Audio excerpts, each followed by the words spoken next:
Madame, Monsieur, bonjour, merci de nous rejoindre. On s'intéresse ce matin à la cardiopathie congénitale et sa prise en charge très coûteuse, ce qui pousse les parents à solliciter la clinique spécialisée de Bousmaïl qui traite chaque année 1500 malades à titre gracieux, de quoi soulager les parents des honoraires exorbitants du privé.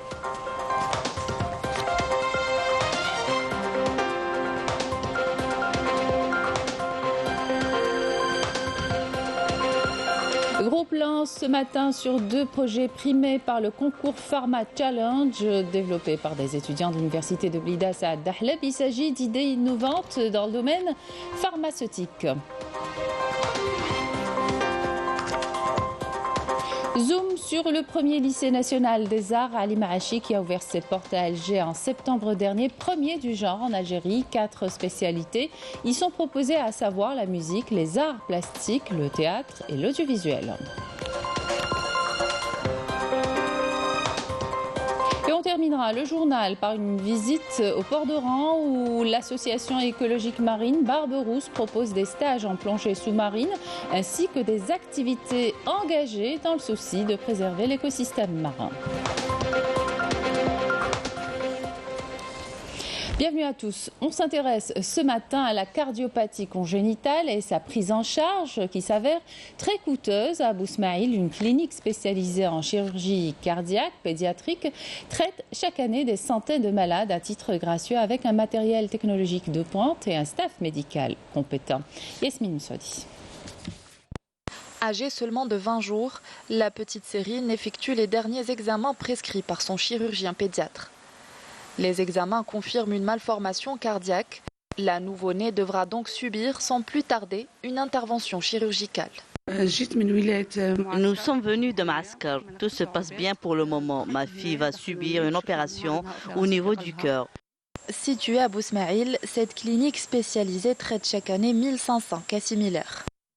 Après avoir effectué plusieurs radios, les médecins m'ont orienté vers cette clinique, car dans les cliniques privées, les coûts des interventions sont très élevés. Je ne peux pas me le permettre. Je vais bientôt faire mon intervention. J'espère repartir à Tamanrasset en bonne santé. Je suis venu du sud du pays. Les soins sont gratuits ici. Nous ne payons rien. C'est une très bonne initiative. Les interventions chirurgicales les plus délicates sont effectuées par un staff médical compétent à l'aide d'un matériel technologique de pointe. L'opération que nous venons d'effectuer était une urgence. Ce bébé avait une malformation cardiaque. Les veines qui relient le cœur au reste de l'organisme étaient inversées. La clinique est d'une capacité de 75 lits pour les enfants ainsi que pour leur maman. Chaque année, nous traitons près de 1500 cas entre la chirurgie et les cathétérismes cardiaques. Et pour une meilleure prise en charge, une enveloppe financière de 120 milliards de dinars est consacrée chaque année au secteur. Les médicaments des personnes nécessiteuses atteintes de maladies chroniques sont pris en charge à hauteur de 200 millions de dinars. Une infrastructure publique dotée de tout le matériel nécessaire qui allégera les malades nécessiteux d'un lourd fardeau financier qu'ils ne sont en mesure de prendre en charge. L'engagement de l'État à faire de l'université algérienne une locomotive du développement socio-économique commence à donner ses fruits. Voici 2 projets primés par le concours Pharma Challenge développé par des étudiants de l'université de Blidas à Dahleb. Il s'agit d'idées innovantes dans le domaine pharmaceutique, des patchs antidouleurs à base de curcuma et de la kératine à partir de plumes de volaille. Amel Barba a rencontré les 2 lauréats. Reportage. De la kératine naturelle à partir de plumes de volaille, l'idée peut sembler insolite et plutôt inattendue, mais c'est surtout une idée innovante sur laquelle ces chercheurs de l'université de Blida ont travaillé pendant des années pour maîtriser ce savoir-faire et déposer un brevet d'innovation.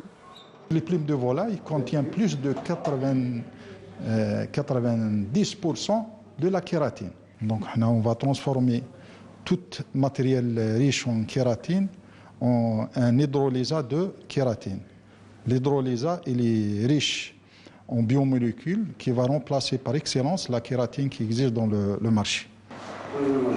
Cette technique contribuera à la valorisation des plumes de volaille rejetées dans la nature. Le principe il est simple. On démarre d'une souche qui a été isolée au niveau du laboratoire, donc c'est un produit à nous. Elle est en cours de mise en brevet. Donc on essaie à partir de cette souche-là, d'accord, de la valoriser dans la production de l'hydrolysa de kératine qui trouve différentes applications en cosmétique et ailleurs, d'accord. Et donc à travers ça, on pense que le projet pourrait être réalisé à 100% ici en Algérie. Les produits naturels au service du pharmaceutique, c'est aussi l'objet du projet de recherche du professeur Amel Hadiyan. Avec son équipe, elle a développé des patchs anti-inflammatoires à base de curcuma. Si on consomme 100 grammes de curcumine, il y a juste quelques milligrammes qui passent dans le sang. La majeure partie, elle est rejetée par l'organisme. Donc notre objectif, c'est de rendre cette curcumine ou totalement consommée par l'organisme. Donc la forme patch ou la forme transdermique paraît la plus logique parce qu'elle sera très appréciée. Donc mettre un patch au niveau de la douleur vaut mieux que prendre une gélule qui n'est pas trop efficace. Sur le marché algérien, il n'existe que des patchs importés à base de principes actifs synthétiques, chimiques. Donc l'alternative, c'est de recourir aux produits naturels. Ces deux projets innovants ont été primés récemment lors d'un concours national. Parmi donc les lauréats, les 9 lauréats qui ont été récompensés à travers le territoire national, il y en avait 2 qui ont été récompensés, qui ont donc reçu des prix et certainement dont le brevet sont déjà déposés au niveau de l'ENAP. Nous sommes en train de travailler pour qu'il y ait plusieurs startups qui, la majorité, vont certainement donner lieu à des brevets que nous allons déposer très prochainement, en plus de ceux qui sont déjà déposés, pour en faire donc une 50aine de brevets, Inch'Allah, d'ici la rentrée prochaine. Fort d'un partenariat avec les producteurs pharmaceutiques nationaux, ces chercheurs envisagent de commercialiser leurs produits sur le marché local. Dans la wilaya de Bjaya, les travaux d'aménagement de la zone industrielle d'Al-Qsour arrivent bientôt à leur fin. D'ici la fin de l'année, les opérateurs économiques pourront s'installer grâce également aux facilitations accordées par l'État à travers la création du guichet unique et la numérisation pour mettre fin à la bureaucratie. Les détails avec Yanis Belkacem. Les travaux d'aménagement de la zone industrielle d'Al-Qsar dans la wilaya de Béjaïa sont en phase de finalisation, puisqu'ils ont atteint un taux d'avancement de 96%. Cette zone industrielle est d'une superficie de 175 hectares sur 171 parcelles. Il faut savoir que nous avons reçu plus de 400 demandes d'octroi de foncier industriel. Pour faciliter l'accès au foncier industriel, une plateforme numérique a été mise en place, un moyen efficace pour redynamiser le secteur de l'investissement. Cette plateforme numérique permettra d'éradiquer les pratiques bureaucratiques. L'investisseur pourra s'inscrire directement et avoir une réponse dans les plus brefs délais. هذه المنصة جات لي أيضا إزاحة العراقيل البيروقراطية. صالح الولاية باسترجاع كل الأراضي التي. Les services du foncier de la wilaya ont pu récupérer toutes les assiettes foncières non exploitées par les opérateurs économiques. La wilaya de Béjaïa a également bénéficié d'une nouvelle zone industrielle à El Fenia Il Mathen dans la commune d'Al-Qsar, ce qui permettra de créer de l'emploi. كثيرة على مستوى ولاية بجاية. Un projet prometteur qui pourra contribuer à booster l'investissement et créer de la richesse dans la wilaya de Béjaïa. Vers l'instauration du bac artistique, une réunion multisectorielle organisée hier pour discuter du développement de la filière art. Il s'agit de mettre en place un plan conjoint pour le développement de la filière. C'est débouché sur la vie artistique, socio-économique, culturelle et civilisationnelle. Le ministre de l'Éducation a annoncé l'arrivée dès la prochaine rentrée de la première promotion des élèves de la filière art au lycée des arts Ali Maachi en 3e année secondaire. Toutes les mesures ont été prises, à l'instar des programmes et de l'encadrement. Les secteurs ministériels concernés auront un rôle important dans la formation de ces élèves, dans l'enseignement supérieur et la recherche scientifique, a-t-il souligné. Zoom donc sur ce lycée, ce premier lycée national des arts, Ali Maachi, qui a ouvert ses portes à Alger en septembre dernier. 4 spécialités sont au programme, en plus de modules classiques de de l'enseignement général. Hanan Bourayou, Malika Blel. Premier du genre en Algérie, le nouvel établissement des arts vient s'ajouter aux 6 autres filières de l'enseignement secondaire. 4 spécialités y sont proposées, à savoir la musique, les arts plastiques, le théâtre et l'audiovisuel. Plus de 150 élèves talentueux ont été ainsi sélectionnés à travers 52 wilayas. Les élèves retenus pourront, au terme de leur cursus, décrocher un bac art. J'ai toujours aimé la musique et une fois dans ce lycée, j'ai appris beaucoup de choses.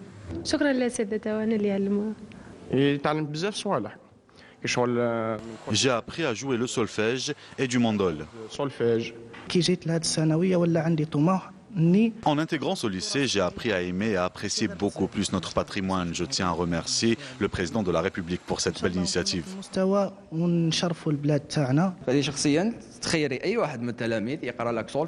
Ce lycée est une belle opportunité pour les élèves d'abord. Ensuite, pour nous les enseignants. Ces élèves que vous voyez là maîtrisent très bien la musique parce qu'ils aiment ça.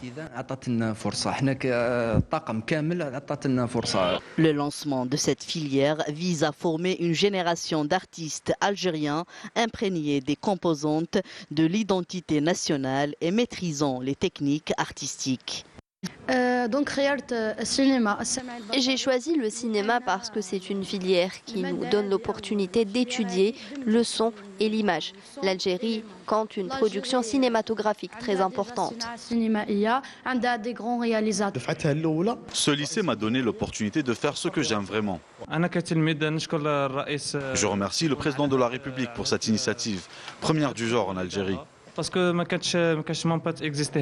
En plus des matières classiques enseignées, l'élève orienté vers cette filière étudiera des matières spécifiques au domaine artistique. Le programme est dispensé par des enseignants relevant d'établissements sous tutelle du ministère de la Culture. Tous les moyens humains et matériels sont assurés pour un encadrement et une formation de qualité pour la première promotion de bachelier des arts en 2024. En plus de sa spécialité, l'élève au sein de ce lycée étudie toutes les matières. La création de la filière art concrétise l'objectif de mettre la production intellectuelle, culturelle et artistique au service de la croissance économique à travers la promotion de l'éducation artistique dans le milieu scolaire. Le droit à l'éducation garanti par la Constitution, illustration avec la prise en charge des personnes aux besoins spécifiques, notamment les enfants. Ces derniers peuvent être scolarisés et entreprendre un cursus et des études grâce aux nombreuses écoles spécialisées dans le pays. Marim Damis. Malgré son handicap, Mourad rejoint tous les jours les bancs de son école, dédiée aux non et malvoyants.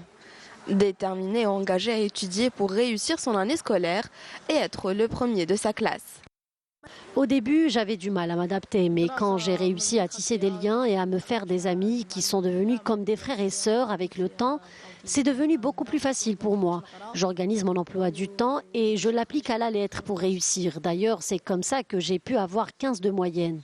L'école dispose d'espaces culturels et de loisirs pour permettre aux élèves de pratiquer des activités extrascolaires et d'une bibliothèque comprenant plusieurs ouvrages en braille pour leur inculquer l'amour des livres dès leur jeune âge. L'objectif étant de leur permettre d'avoir une scolarité normale et motivante. Les enfants aux besoins spécifiques étudient de la même manière que le reste des élèves. Ici, au niveau de notre bibliothèque, nous avons accès à tous les ouvrages et les livres dont nous avons besoin. Nos enseignants nous ont beaucoup aidés. Quand je serai grand, je voudrais devenir chercheur. Cette école de déficients visuels accueille chaque année 200 élèves et leur assure une prise en charge adaptée à leur situation et un accompagnement personnalisé selon le cas de chacun d'entre eux.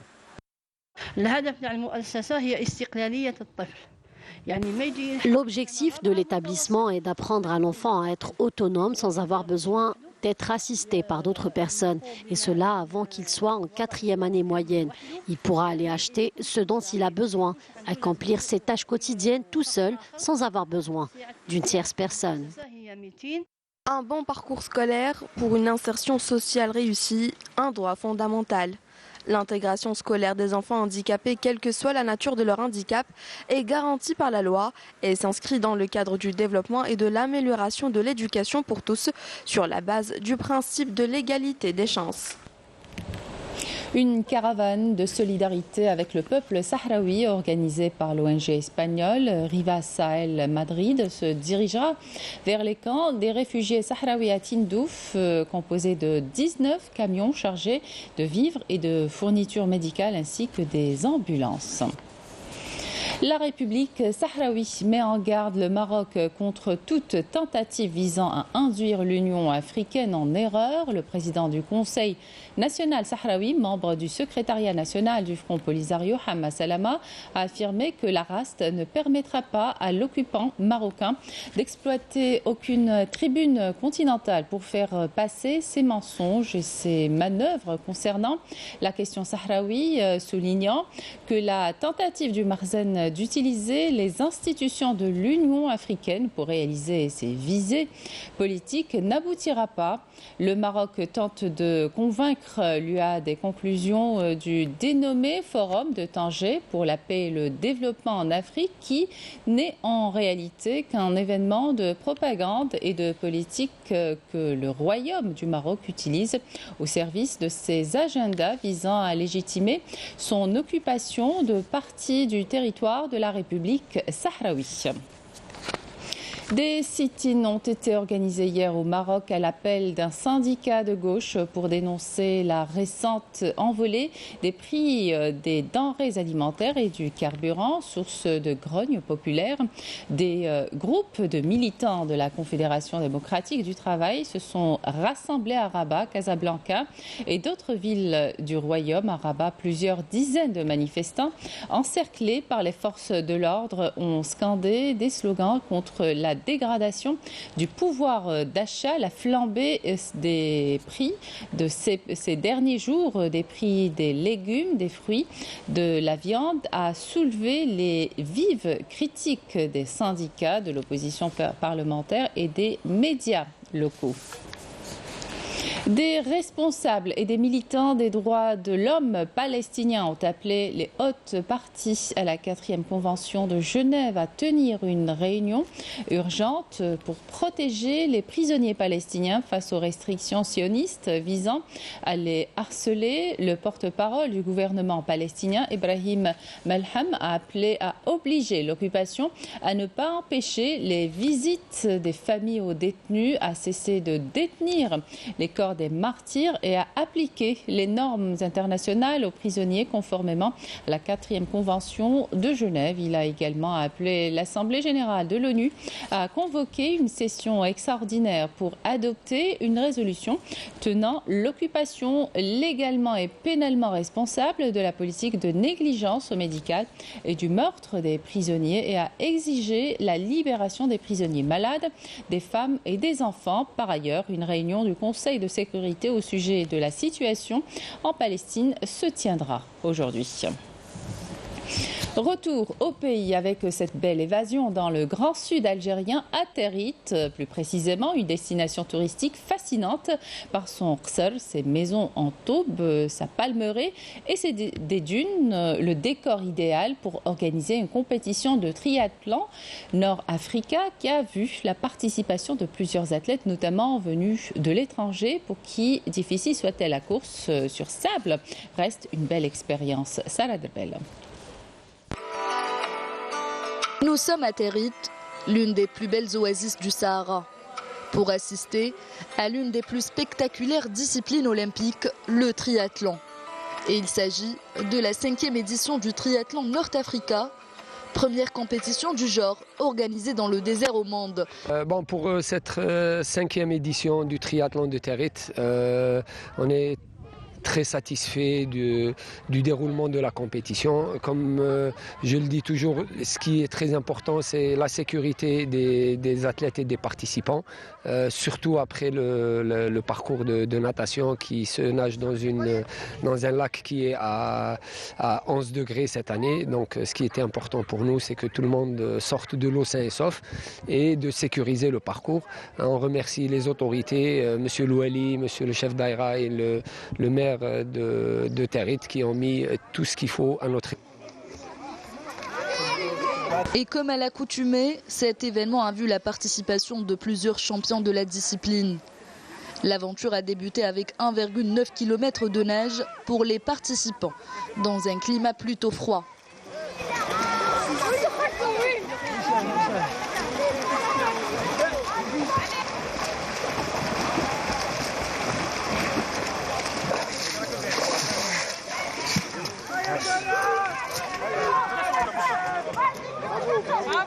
Une fois sortis de l'eau, ils montent à vélo pour parcourir 90 km dans des paysages à couper le souffle.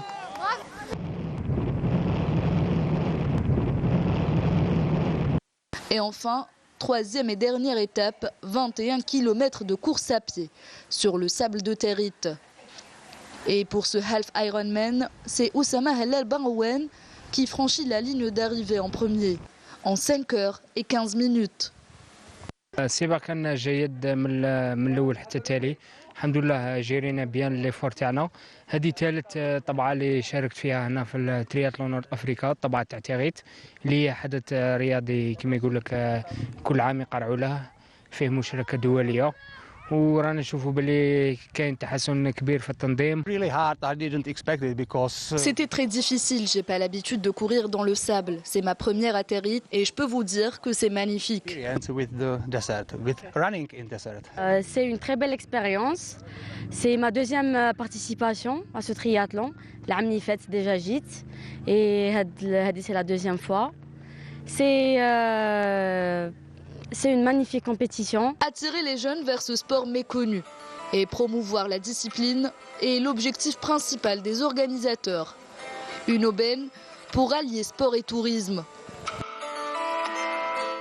Oran est elle aussi une destination privilégiée des touristes en période estivale avec sa corniche, sa baie et ses belles plages. Pour préserver ces 124 km de littoral et tout ce qui couvre, plusieurs associations proposent des formations comme l'association écologique sous-marine Barberousse. L'association dispense des formations sur l'écosystème marin à travers également des activités engagées comme le nettoyage des fonds marins. Reportage de Yasmine Amri. Le monde marin est à l'honneur au quartier général de l'association écologique marine Barberousse, ici au port d'Oran. Pour ses adhérents, l'amour de la mer est une culture qu'il faut inculquer aux stagiaires. Ils leur apprennent à devenir plongeurs dans les règles de l'art. CSA Barberousse, c'est un club de plongée dédié aux jeunes. À partir de 13 ans, on fait des formations à partir de 13 ans. Donc le but le club Tana, c'est un peu pour canaliser, essayer de canaliser les jeunes vers la mer. Et c'est une manière pour nous aussi pour protéger la mer par la plongée. De la préparation du matériel aux dernières vérifications de sécurité, chaque étape pratique est évaluée par le formateur. Mais avant de se jeter à l'eau, on révise la technique pour évacuer l'eau du masque.